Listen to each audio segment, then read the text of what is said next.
Good afternoon students. आज हमारा जो टॉपिक चलेगा बैंकिंग में सेकंड चैप्टर में मुद्रा के कार्य पढ़ेंगे। अभी तक हमने मुद्रा की हिस्ट्री पढ़ी थी, मुद्रा के और चलन में अंतर पढ़ा था। आज हम पढ़ेंगे मुद्रा के कार्य। देखो, मुद्रा के 3 कार्य हैं, प्रमुख अथवा प्रारंभिक कार्य, गौण अथवा सहायक कार्य, आकस्मिक कार्य। तो सबसे पहले जो हम पढ़ने वाले हैं मुद्रा के प्रमुख कार्यों के बारे में पढ़ने वाले हैं। प्रमुख कार्य के अंतर्गत आपके विनिमय का माध्यम आता है और मूल्य का मापक। जो हमारी मुद्रा है विनिमय का माध्यम है। विनिमय का माध्यम किस प्रकार है?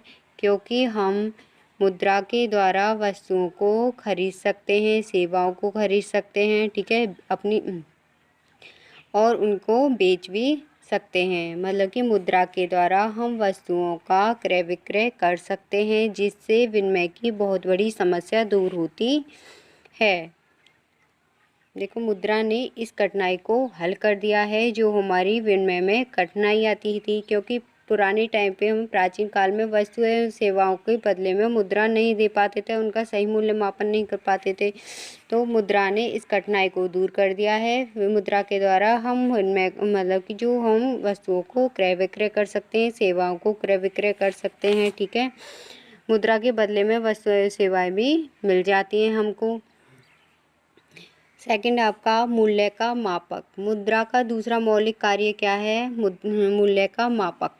जो हमारी मुद्रा है वो मूल्य के मापक का कार्य करती है। जो वस्तुएं होती हैं, सेवाएं होती हैं, उनका सही मूल्य आंकती है, ठीक है, उसका सही मूल्य लगाती है। जैसे हम कोई परिसंपत्ति, मतलब कि कोई भी एसेट्स खरीदें, लायबिलिटीज़ खरीदें, जो हमारी एसेट्स होती हैं, लायबिलिटीज़ होती हैं, इनकम, हमारे एक्सपेंसेस, उन सबको मुद्रा के द्वारा जोड़ा घटाया जा सकता है, ठीक है। मुद्रा के द्वारा ही तो हम किसी को जोड़ा घटा सकते हैं, ठीक। कोई भी चीज़ हमें बेचनी है, मुद्रा में बेचना है, कोई भी हमें खर्च करना है, तो वो मुद्रा में कितना हमें लाभ हुआ, कितना हमें हानि हुई है, सबको इनको जोड़ के घटा के देखा जाता है। ये किसके द्वारा संभव हुआ है? मुद्रा के द्वारा ही संभव हुआ है। प्रोफेसर क्राउथर के शब्दों में, यह लेखी की इकाई के रूप में कार्य करती है।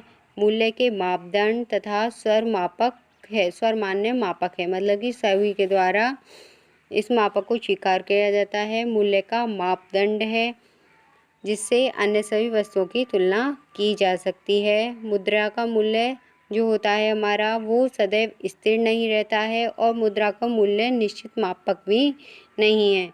कभी इसका मापक घटता बढ़ता रहता है, और मुद्रा का मूल्य गिरता भी रहता है, कभी ऊपर गिर जाता है, कभी उठ जाता है।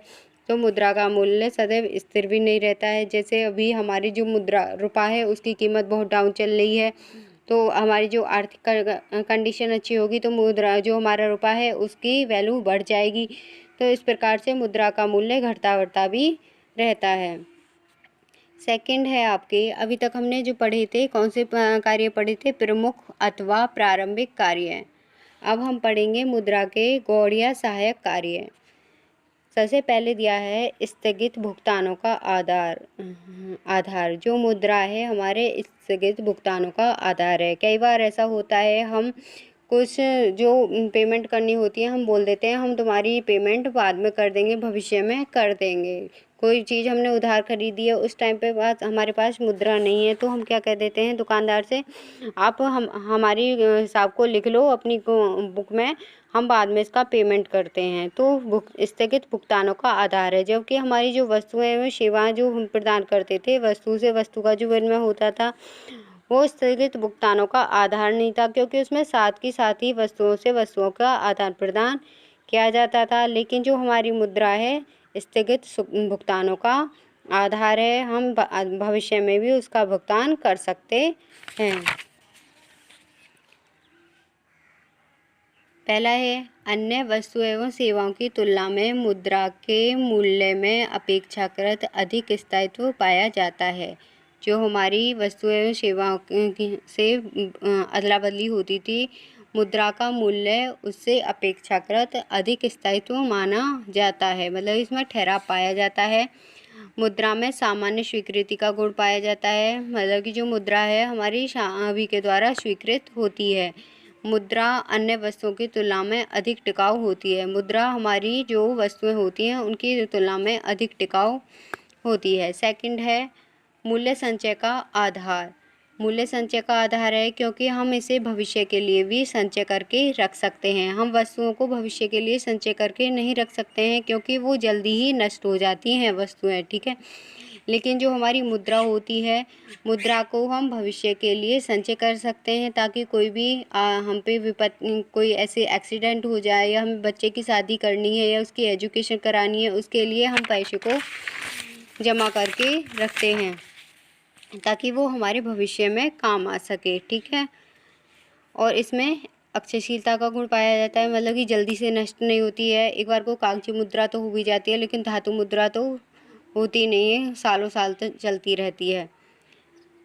मुद्रा संचय के साधन के रूप में मुद्रा में निम्नलिखित गुण पाए जाते हैं। मुद्रा टिकाऊ है, मुद्रा अक्षय है, मतलब कि शीघ्र नष्टवान नहीं होती है। इसे थोड़े से स्थान पर सुविधापूर्वक एवं सुरक्षापूर्वक जमा करके रखा जा सकता है। वस्तुओं को रखने के लिए काफ़ी जगह की आवश्यकता होती थी, लेकिन मुद्रा के प्रयोग से जो मुद्रा है उसे थोड़े से स्थान पर ही जमा करके रख सकते हैं और सुविधापूर्वक। थर्ड कार्य जो है इसका मूल्य हस्तांतरण का साधन। जो हमारी मुद्रा है मूल्य हस्तांतरण का साधन है क्योंकि इसे एक स्थान से दूसरे स्थान पर आसानी से हस्तांतरित किया जा सकता है। हमारी जैसे भूमि रही, उसे एक स्थान से दूसरे स्थान पर हस्तांतरित किया जा सकता था नहीं, लेकिन उसे जो हम किसी दूसरे को बेच देंगे तो वो हमें उसके बदले में रुपया प्राप्त हो जाएगा, तो हम उसे आसानी से एक स्थान से दूसरे स्थान पर भेज सकते हैं, ठीक है। तो वहाँ पर जाकर हम अपनी नई लैंड खरीद, मतलब ज़मीन खरीद सकते हैं।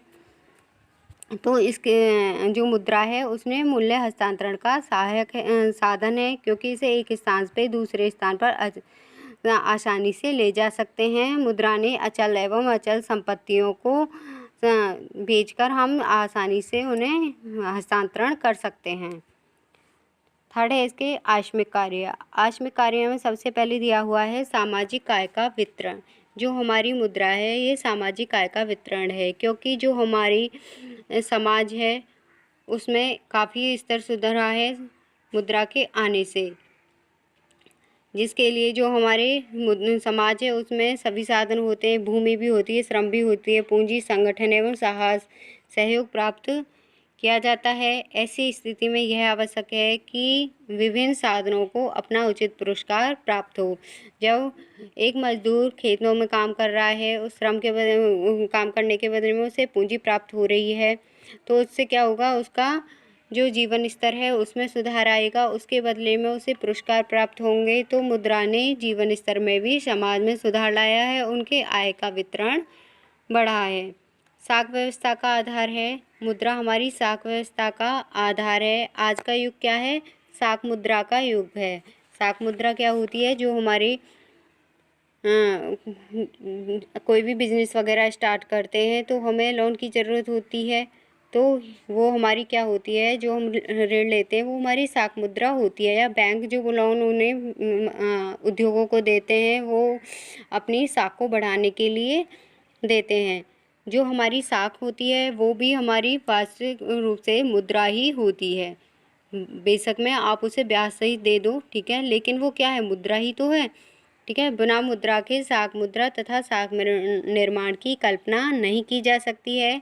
व्यापारिक बैंक साख का सर्जन नगद कोष के आधार पर करती हैं, मतलब कि जो अपनी साख बढ़ाती हैं हमारी व्यापारिक बैंक, वो अपने नगद कोष के आधार पर बढ़ाती हैं। बैंकों के पास में जितना नगद कोष ज़्यादा होगा उस बैंक की साख उतनी ही अच्छी होगी तथा वो ज़्यादा से ज़्यादा उद्योगों के लिए, किसानों के लिए लोन प्रोवाइड करेगी।